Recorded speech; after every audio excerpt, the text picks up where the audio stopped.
Every day we read the news or scroll through Facebook and see headlines like inflation in the US hits 3% in early 2025. Gas prices are still high. Essential goods are getting pricier. Inflation's sticking around. The Fed's interest rates are at 4.25 to 4.5%. The stock market's facing a bunch of risks. Inflation pressure's been building in recent years, and the Federal Reserve is aiming for a steady 2% inflation rate. The concept of inflation is becoming more and more important, especially when everyone's jumping into investing to make some money. So, understanding what inflation is and how it affects investing is, in my opinion, super crucial right now. That's why I made this video, trying my best to break it down as simply as possible while sticking to the goal I set for my finance videos. Talking about money in a way that regular folks with zero finance background can still get. Alright, let's dive into the main stuff. In this video, I'll split things into two parts. First, I'll explain what inflation is. Second, I'll cover how it impacts investing. It's all pretty connected, right? Imagine you go to Walmart and buy a basket of stuff, say a hamburger, some fries, and milk, and it costs you 15 bucks. Now, fast forward a bit, you go back to the store, grab the same exact basket, same hamburger, fries, and milk, but suddenly it's $15.45. That's the simplest way to define inflation. You're paying more for the same stuff. Here, inflation's at 3%. So basically, inflation is when the prices of goods and services go up over time, and it also shows how the value of your money shrinks. So how do they measure inflation? There are a bunch of ways, but the most common one is this. They take a basket of popular goods and services that represent the economy and track how their prices change over time. One thing I want you to keep in mind, these price changes aren't just short-term ups and downs caused by supply shortages or demand spikes. They're long-term, steady shifts that stick around and hit all kinds of stuff, not just one or two random items. Most often, we look at the Consumer Price Index, or CPI, to figure out inflation. CPI is basically a weighted average of essential stuff a typical person buys, like food, gas, or clothes. Check this out. On a CPI chart, if 2010 starts at 218, then 2019 hits 255, and 2020 climbs to 256, 258, the inflation for 2020, based on the CPI jump over those 2 years, comes out to about 1.2%. Of course, if you look at a specific basket of goods over a year, some things might get pricier while others drop a bit. But if the whole basket costs more after a year, bam, that's inflation. So where does inflation come from? The core reason is when more money floods into the market, whether it's businesses or us, regular households, having more cash to spend. How does that happen? Well, the government pumps money into the economy in all sorts of ways. One way is by lowering interest rates. When banks can lend money at lower rates, they dish out more loans. It gets cheaper to borrow, and we're more likely to hit up the bank to borrow for investments or projects, which boosts the economy. Another way is printing money and handing it out through stimulus programs, like those COVID relief checks you've seen, or by buying government bonds. I won't dig too deep into that here. When there's more money floating around, we've got more to spend, our buying power ramps up, and prices climb too. But there are three smaller causes too. First, demand for certain stuff in that basket might spike. Say folks hit it big in the stock market. They're living in a time when money's flowing, so they spend and invest more. That makes demand outpace supply, and according to basic economics, prices shoot up. Second, it can come from supply issues, like if the raw materials to make something get pricier because companies can't get enough of them, less of that product gets made. If demand stays the same but there's less stuff on the market, prices rise, right? A classic example is the 1973 oil crisis. If you've heard of it, OPEC, the group of oil exporting countries, cut off oil exports to the US and others. The US guzzles oil like crazy, so when they ran short, guess what? Oil prices skyrocketed, jumping hundreds of percent right after that embargo hit. That's how it works. Supply gets squeezed and prices flip fast. Third, it's wages. Wages are really just another input cost for making stuff. People and machines team up to produce goods, yeah? When wages go up, like if the government bumps the minimum wage, companies shell out more for labor. To cover that extra cost, they jack up the prices of their final products. That's another way prices climb.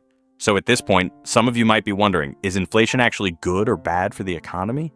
If this year you grab 10 bucks, head to the store and snag 8 bags of Cheetos, but next year that same 10 bucks only gets you 7 bags, you're not exactly thrilled about it, right? But here's the thing. Inflation's not all bad, though it's not all good either. One upside is it nudges us to shop more, which can cut down unemployment. How does that work? Picture this, you're eyeing something cool like the latest iPhone. You love this iPhone, and you know next year it'll cost 3% more because of inflation. So you're like, I'm buying it now, not waiting until it's pricier, right? But if inflation gets too wild, we start thinking the opposite. Nah, it's too expensive, I'm out. We'd pull back, save more, and just buy the bare essentials to get by. That's why the government, like the Fed here in the US, tries to set an inflation target that's not too low, not too high. Too high, and it wrecks the economy. Too low, and it hurts too. And this is where I'll ease you into part 2 of the video, how inflation ties into investing. Say, US inflation's at 3% right now, and you've got cash parked in a Chase savings account earning 1% a year. With 3% inflation, if you put in $1,000, after a year you'd earn $10 in interest. But in real terms, you're actually down $20 because inflation's eaten away your money's value. If inflation spikes too much, consumers can't afford stuff anymore, businesses struggle with pricey materials, and production stalls. If you're an office worker, you might beg your company for a raise, but honestly, those yearly or every 2 to 3 year raises, do they keep up with inflation? It's tough, right? So if we just let our money sit there, we're really losing it bit by bit over time. What's high inflation? There's no set percentage. It depends on the country. Take the US for example. The Federal Reserve, aka the Fed, sets a target of 2% a year. They think 2% is the sweet spot to keep unemployment low and prices stable. Now imagine you're a business. Say you make sports gear like Nike shoes. You've got to predict what shoes or gear you'll produce next year or 3 years from now, figuring out input costs and selling prices to see what profit's left, right? All those costs and prices? Inflation messes with them. If you trust the Fed's 2% target and they hit it consistently with their money and budget policies, you can bet your cash flow models and future projects will hold up pretty well. But if the Fed aims for 2% and it swings to 1%, 2%, or 3%, you're left scratching your head as a business. That's why nailing the right inflation target and sticking to it is such a big deal, and it's crazy tough, guys. So what about the US? The Fed sets that 2% goal. You'll notice developed countries like the US tend to keep inflation steadier and lower, compared to developing ones where economies grow fast and furious.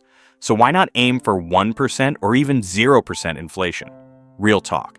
Here in the US, they target 2%, but the global economy's been a roller coaster since 2015, right? We've got trade wars with China, and lately the Russia-Ukraine mess, it's hitting the US hard. That messes with people's spending power, slows production, makes supply shaky, and can knock a country off its inflation goal. Like in the US, if they miss that 2%, it might dip to 1.5% or 1%.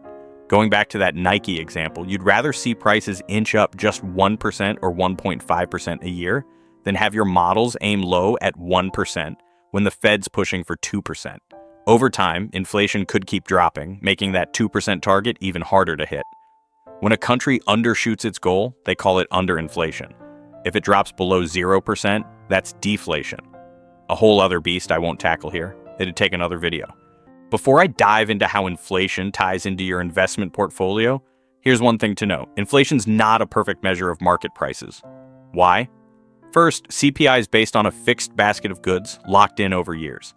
It's stuff a typical American uses, like we eat burgers, drive cars, fill up gas, buy clothes. So think burgers, clothes, gas, cars in that basket, but it can't cover everything in the market, right? Second, since CPI sticks to that fixed basket, when something newer and better pops up, like a gadget that beats what's in the basket, we've got options. With $10 or $100, we can grab the old stuff or the new techie upgrade. So CPI stops fully tracking real supply and demand vibes, Third, it's about quality. Goods get better over time. Think a pair of shoes from 10 years ago versus now, maybe tougher, sleeker. Better quality means higher prices, sure, but CPI doesn't factor that in. It just sees the price tag. When prices rise, it yells inflation, but it's not the full picture. Beyond CPI, there's WPI, Wholesale Price Index, or PPI, Producer Price Index, but no matter the metric, they've all got flaws and can't catch every scenario. To keep this from dragging on, I'll wrap up part 1 here. By now, I think you've got a solid overview of what inflation is. In the next part, I'll dig deeper into how it hits the stock market and other financial tools, like bonds, savings accounts, gold, Bitcoin, crypto, tons of stuff. Stick with me, and I'll catch you in the next video.